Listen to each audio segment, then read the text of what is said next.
In this video, we'll learn how to write the equation for an exponential function, both for growth and decay, when represented using word problems. So all of the word problems that we see today are going to have the same general form. So we're going to walk through here what the variables of A, R, and T mean, and talk about the differences in representing growth or decay. So what we're going to do is we're going to start off with an initial amount. So in all of our word problems, we'll have an initial amount that we started with. That's going to be your A value that is out in front. So if you see something referencing how much you started with, whether it's money or something else, that's going to be your A value. That's where we started. Then there is a rate, and notice here it's a rate of growth or decay. That's going to be represented by R. That's going to be something like, oh, you're increasing by, 3%. And then we take 3% and we turn it into a decimal by taking 3 over 100, which is 0.03, and our R value would be equal to 0.03. Now the trickiest part here is going to be deciding growth or decay. So we're always going to have 1 plus our rate or 1 minus our rate. We're going to have 1 plus our rate when we're growing because we want our value to grow and get larger over time. We're going to have 1 minus our rate when we have decay. So this can really be a plus or a minus sign here, depending on the problem.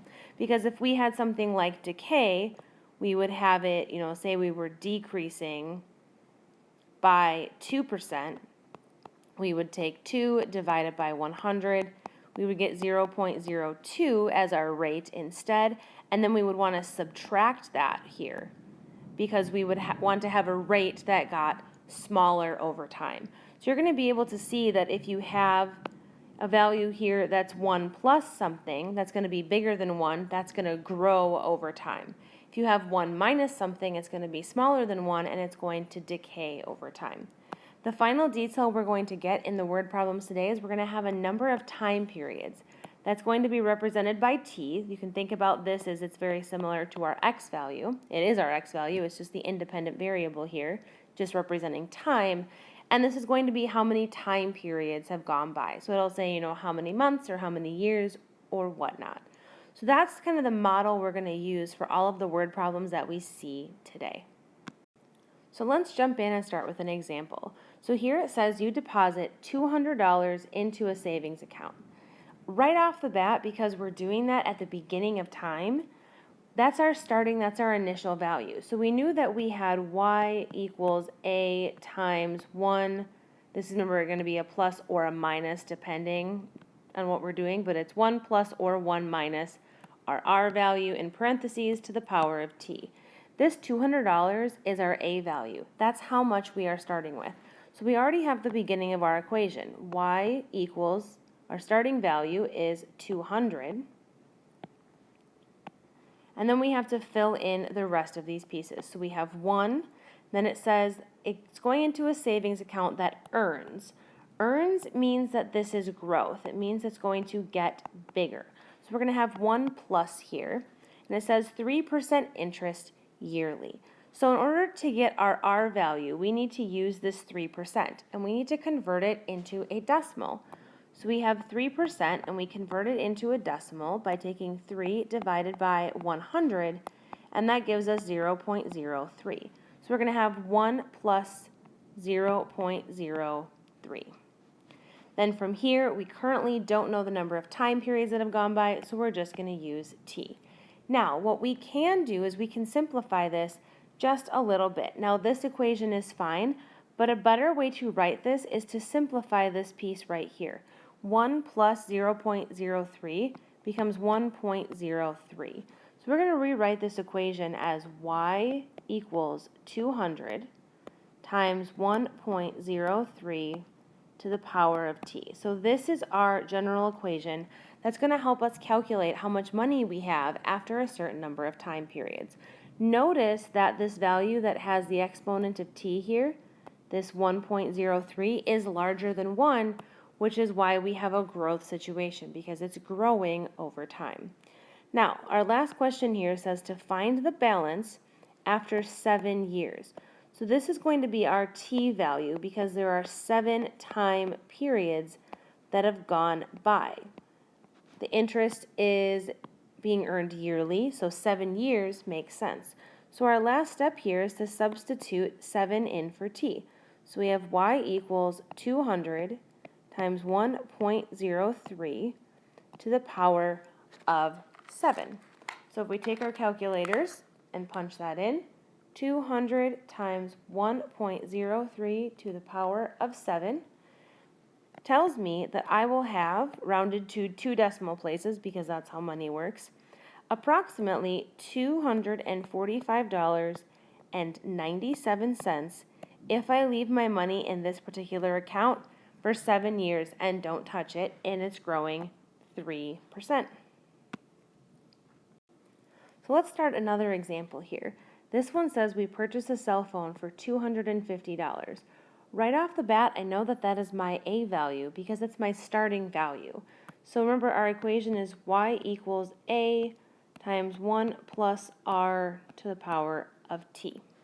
So I now know my A value, and I can see that the value of my cell phone is decreasing monthly, so that's my time frame right now, by about 4%. So I'm going to take 4%. I'm going to divide 4 by 100, and that gives me 0.04 that I am decreasing monthly. Now, because I am decreasing, this plus sign that is right here is actually going to be a minus sign because I'm decreasing over time. That is exponential decay. It means its value is going to go downwards. So here, if we fill in our equation, we have y equals our A value of 250, 1 minus, because we're decreasing and have decay, our rate of 0.04 to the power of t, because we don't know the number of time periods yet. Now, from here, I'm going to simplify this a little bit. 1 minus 0.04 is going to be 0.96 to the power of t. So something to note here is that this value here with the exponent of t is less than 1. That is telling us that we have exponential decay, which makes sense and corresponds with the rest of the problem that we have. Now, our last step here, it says find the amount the cell phone is worth after 2 years. Now, for this particular situation, we need to be very careful. The rate is monthly. It is a monthly rate. So we have to be careful because our rate is monthly, and they're asking us for 2 years. So if we decrease 4% monthly, that happens every single month. 2 years contains 24 months. So we're not going to be using a t-value of 2 years. We're going to be using a t-value of 24 months because it decreases monthly. So from here, what we're going to do, we're going to take our equation, y equals 250 times 0.96 to the power of 24. And if I plug that into my calculator, I find that over time, or over those 2 years, my cell phone decreases in value and is now only worth $93.85 2 years later. So it's gone down a little bit in value by decreasing 4% monthly. So let's look at a third example, but take a slightly different approach. This one says the amount Y in grams of the radioactive isotope chromium remaining after T days is represented by the following equation. So that's a lot of information. So let's take a second and think about our equation. We typically have Y equals A times 1 plus our rate to the power of T. Now remember, this can be a plus or minus depending on if we have a growth or decay. So from looking at this, the first question says, how many grams of chromium did you start with? Well, my starting value is always A. So I'm going to look right here in my place of A, and my 150 tells me that I started with 150 grams at the beginning. So that's the amount of chromium that I had. Now, if you found out you had a different amount, you could just replace that 150 with whatever you have. Now, the last question says, what is the rate of growth or decay? So let's first take a look at this and decide if it's growth or decay. If I look at this here, I notice that I have 0.9775. Now, I came up with that by taking 1 plus or minus a rate. It was one of those two. Now, because this 0.9775 is less than 1, I know that I needed to use subtraction, and as a result, I have decay. So I can replace this here and put a subtraction, because I know that it's decaying over time because 0.9775 is less than 1, and if it's less than 1, we are decaying.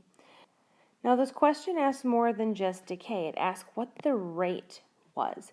So I have to figure out, I took 1 minus some rate, and that equals 0.9775. So what I can do is I can actually solve this little mini equation here. And so I can subtract 1 from each side, so I get a negative r, or negative 1r, is equal to, if we take 0.9775 minus 1, is equal to negative 0.0225.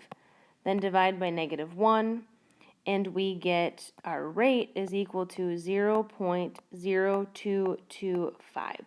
So that's the actual rate written as a decimal. Now remember, to get our rates, we always divide by 100. So if you want to figure out what the percentage is, multiply by 100, and you'll find that your percentage is a decay of 2.25% each day in this particular case. So we can see and actually work backwards to figure out that we started with 150 grams and that we decayed by 2.25% on a daily basis.